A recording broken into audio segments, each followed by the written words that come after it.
विश्वाला शांतीचा मार्ग देणारे तथागत गौतम बुद्ध,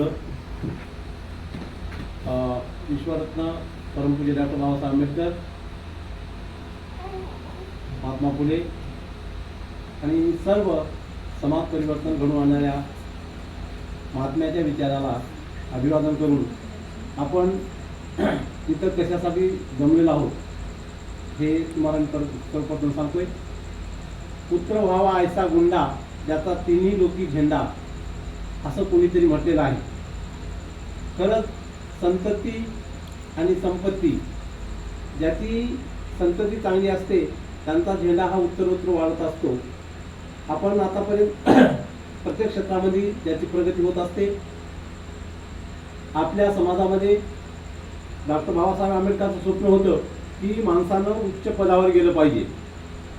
डॉक्टर, वकील, इंजिनियर, प्राध्यापक असं म्हणत होते. नदी समाजामध्ये डॉक्टर, वकील, प्राध्यापक असं होणं हे त्या काळामध्ये नव्हतं. पण ही सगळी पुण्य डॉक्टर बाबासाहेब आंबेडकरांची आहे.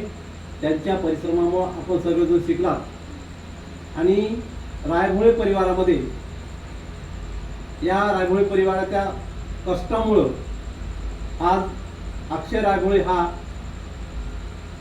2023 मध्ये LLB ची परीक्षा प्रथम श्रेणीमध्ये पास झाला. त्याबद्दल त्याचं सर्वप्रथम गायकवाड, सुर्वे परिवार आणि भालेराव परिवारातर्फे अभिनंदन. आणि त्याच्या पाठीमागे त्यांना घडवणारे रायभोळे परिवार, त्या दोघेही दाम्पत्याला, आईवडिलांना असे मी विनंती करतो की त्यांनी अशा पुत्राला जन्म दिलाय. त्याचा खरं म्हणजे सर्वांनाच अभिमान आहे, त्यांनाही अभिमान आहे, आम्हालाही गर्व आहे त्यांचा की आपल्या पाहुण्यातला एक मुलगा आज वकील आहे.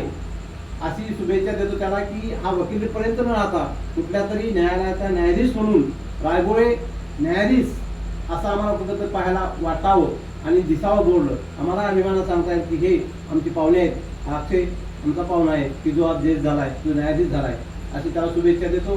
सर्वप्रथम मी दोघांनी रायभोळे दाम्पत्याला, त्या दोघांना आहेत त्यांना पुष्पगुच्छ, शाल आणि श्रीफळ देऊन गायकवाड, सुर्वे आणि भालेराव परिवार यांचा सत्कार करता.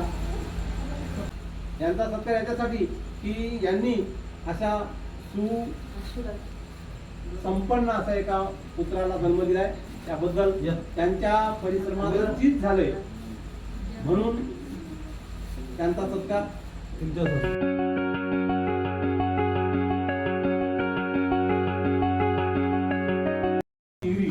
प्रथम श्रेणीमध्ये पास केली आणि तद्वत सोने पे सुहागा दूधसर करावं असं म्हणतात की दिग्रस बार असोसिएशन किंवा वकील असोसिएशनचे आता सांगितलं अक्षरे की अटीतटीच्या लढाईमध्ये किंवा अटीतटीच्या निवडणुकीमध्ये म्हणजे पैसा चालला किंवा बाकीच्या बऱ्याचशा गोष्टी चालल्या, त्याच्यामध्ये हा निवडून आला सहसचिव पदावर. दिग्रस वकील असोसिएशनच्या सचिव पदावर निवडून आला. त्याबद्दल त्याचं अभिनंदन. आणि त्याचा दोन्ही म्हणजे BA झाल्याबद्दल, LLB झाल्याबद्दल आणि सहसचिव पदावर झाल्याबद्दल सपत्नीक दोघांचाही आम्ही सत्कार करणार आहोत.